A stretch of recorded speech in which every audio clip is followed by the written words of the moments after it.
ভোটের সময় তৃণমূলের গুন্ডামিতে ডাইরেক্ট ফুলস্টপ বসিয়ে দিতে চলেছে নির্বাচন কমিশন। অন্যদিকে বিপদে তৃণমূলের second in command Abhishek Bandyopadhyay. এই মুহূর্তে তিনটি গুরুত্বপূর্ণ খবর সামনে আসছে। কি চলুন এক নজরে দেখে নেওয়া যাক। তার আগে আপনাদেরকে অনুরোধ, পুরো ভিডিওটি অবশ্যই দেখুন। ভালো লাগলে লাইক, কমেন্ট, শেয়ার এবং সাবস্ক্রাইব করতে একদম ভুলবেন না। চলে আসি বিস্তারিত খবরে। নাম্বার ওয়ান বা প্রথম খবর, এবারের বিধানসভা নির্বাচনকে অশান্তিমুক্ত অবাধ করতে বদ্ধপরিকর নির্বাচন কমিশন। ভোটের অনেক আগেই কেন্দ্র বাহিনী এসে গিয়েছে রাজ্যে। বুধবার রাজ্যের পর্যবেক্ষকদের সঙ্গে ভার্চুয়ালি বৈঠক সারেন মুখ্য নির্বাচন কমিশনার জ্ঞানেশ কুমার এবং রাজ্যের মুখ্য নির্বাচনী আধিকারিক মনোজ কুমার আগরওয়াল। এই বৈঠকে পুনর্নির্বাচন নিয়েও স্পষ্ট নির্দেশ দিয়েছে কমিশন। বুথে বুথে কড়া নজরদারির ব্যবস্থা করা হচ্ছে। এই বৈঠকে একটি গুরুত্বপূর্ণ বিষয় উঠে এসেছে। ভোটের সময় সাধারণত বুথে 200 মিটার পর্যন্ত 144 ধারা জারি থাকে। সূত্রের খবর, বৈঠকে বেশ কয়েকজন সাধারণ পর্যবেক্ষক দাবি করেছেন ভোট কেন্দ্রের পাশাপাশি সংবেদনশীল জেলাগুলি, অর্থাৎ যেখানে অশান্তির ঘটনার সম্ভাবনা রয়েছে, সেই সমস্ত জেলাগুলিতে জারি হোক নিষেধাজ্ঞা এবং 144 ধারা। তাদের বক্তব্য, এবার এমনিতেই 2 দফায় ভোট, সেক্ষেত্রে অশান্তি করতে পারে রাজ্যের শাসক দল, তাই আগে থেকেই পরিকল্পনা করা উচিত। রাজ্যের মুখ্য নির্বাচনী আধিকারিক মনোজ কুমার আগরওয়ালও পরামর্শ দিয়েছেন জ্ঞানেশ কুমারকে, যাতে যে সমস্ত জেলাতে অশান্তির ঘটনা ঘটতে পারে বা আগের ভোটগুলোতে অশান্তির ঘটনা ঘটেছে, সেই সমস্ত জেলাগুলিকে সম্পূর্ণরূপে 144 ধারা যাতে জারি করা হয়। জ্ঞানেশবাবু জানিয়েছেন, পরবর্তী বৈঠকে এই নিয়ে আলোচনা হবে এবং চূড়ান্ত সিদ্ধান্ত নেওয়া হবে। বলে রাখা ভালো, বৈঠকে মুখ্য নির্বাচন কমিশনার জানিয়েছে বুথের ভেতরে এবং বাইরে প্রায় 3000 ক্যামেরায় নজরদারি চালানো হবে।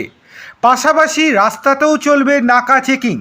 কোনো বুথের ক্যামেরা কোনো কারণে বন্ধ থাকলে অবিলম্বে সেই বুথে নির্বাচন ঘোষণা করা হবে বলেও জানিয়েছে নির্বাচন কমিশন। ক্যামেরায় যদি কোনো সমস্যা থাকে, সেই বুথেও পুনর্নির্বাচনের সিদ্ধান্ত নেওয়ার বিষয়ে সকলকে সতর্ক করে দিয়েছেন মুখ্য নির্বাচন কমিশনার। এবার যদি চলে আসি দ্বিতীয় খবরে, তাহলে সেটা হচ্ছে অভিষেক বন্দ্যোপাধ্যায়কে নিয়ে। এবার বড়সড় বিপদে পড়ে গেলেন অভিষেক বন্দ্যোপাধ্যায়। প্রকাশ্য জনসভায় বিরোধী দলের প্রার্থীকে ব্যক্তিগত আক্রমণ এবং মদ্যপ ও দুশ্চরিত্র বলে কটাক্ষ করার অভিযোগে এবার আইনি গেরোয় তৃণমূলের সাধারণ সম্পাদক অভিষেক বন্দ্যোপাধ্যায়। তার এই কুরুচিকর মন্তব্যের বিরুদ্ধে বুধবার জলপাইগুড়ি কোতোয়ালি থানায় লিখিত অভিযোগ বা এফআইআর দায়ের করলেন জলপাইগুড়ি সদর বিধানসভা কেন্দ্রের বিজেপি প্রার্থী এবং পেশায় আইনজীবী অনন্তদেব অধিকারী। বিতর্কের সূত্রপাতটা কোথা থেকে হয়েছিল? জানা গিয়েছে মঙ্গলবার জলপাইগুড়ি শহর সংলগ্ন সিপাইপাড়ায় তৃণমূল প্রার্থী কৃষ্ণ দাসের সমর্থনে আয়োজিত একটি নির্বাচনী জনসভায় বক্তব্য রাখেন অভিষেক বন্দ্যোপাধ্যায়।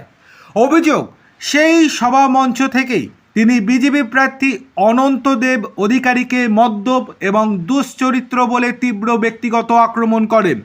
তৃণমূলের শীর্ষ নেতার এই মন্তব্যের পরই জলপাইগুড়ি জেলার রাজনৈতিক মহলে ব্যাপক বিতর্কের সৃষ্টি হয় এবং জেলা জুড়ে প্রাচীন এবং সুস্থ রাজনৈতিক সংস্কৃতি নিয়ে প্রশ্ন উঠতে শুরু করে। বুধবার দলীয় নেতৃত্ব ও আইনজীবীদের সাথে নিয়ে কোতোয়ালি থানায় উপস্থিত হয়ে এই মন্তব্যের বিরুদ্ধে এফআইআর দায়ের করেন অনন্তদেব অধিকারী। থানা থেকে বেরিয়ে সংবাদ মাধ্যমের মুখোমুখি হয়ে তিনি বলেন, গতকাল অভিষেক বন্দ্যোপাধ্যায় তৃণমূলের সর্বভারতীয় সাধারণ সম্পাদক হিসেবে জনসভায় আমার সম্পর্কে সম্পূর্ণ অসত্য কথা বলেছেন। তার সেই ভিত্তিহীন মন্তব্যের পরিপ্রেক্ষিতেই আজ আমি কোতোয়ালি থানায় এফআইআর দায়ের করতে বাধ্য হলাম। বিজেপি প্রার্থীর আইনজীবী এবং দলীয় নেতৃত্ব পুলিশের কাছে এই বিষয়ে কড়া আইনি পদক্ষেপের দাবি জানিয়েছেন।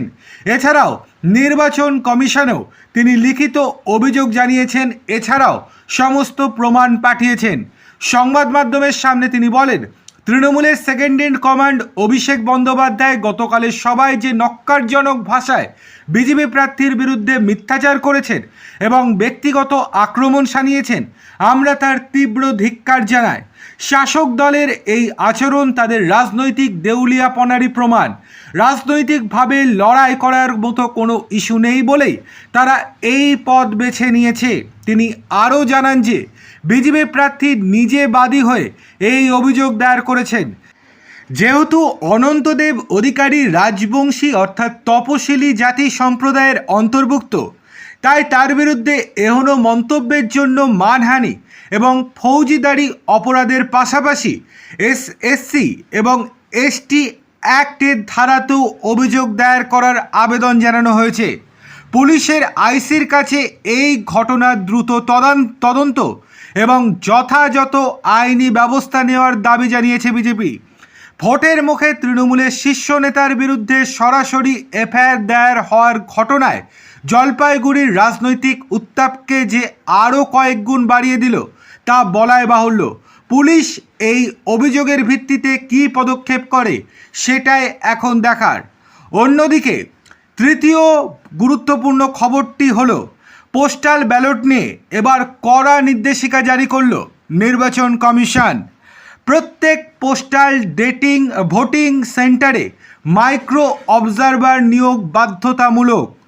অবজারভারদের দিনে অন্তত 3 বার কেন্দ্র পরিদর্শনের নির্দেশ দেওয়া হয়েছে নির্বাচন কমিশনের তরফ থেকে। ভোট প্রক্রিয়া ও ব্যালট সিটিং ঠিকঠাকভাবে হচ্ছে কিনা তা কড়া নজরদারিতে রাখতে হবে।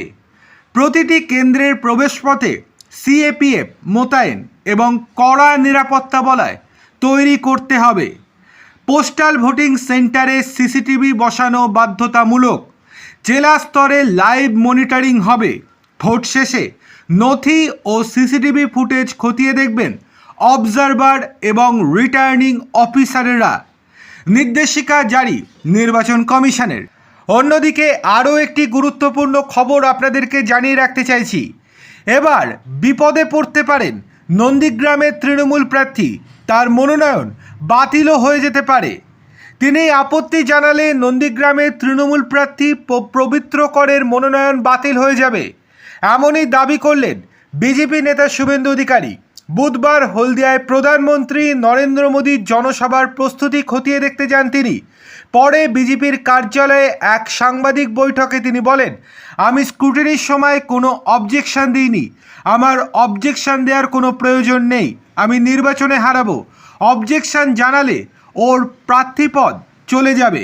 শুভেন্দু আরও বলেন, একটা লোক বিজেপির প্রতীকে পঞ্চায়েত সদস্য, পদত্যাগ না করে বিধানসভায় তৃণমূল প্রার্থী। নির্বাচন কমিশনকে আমি প্রশ্ন করতে চাই, কোন আইনে আছে ভারতের প্রাপ্তবয়স্ক নাগরিক একই সঙ্গে দুটি রাজনৈতিক দলের সদস্য হতে পারে?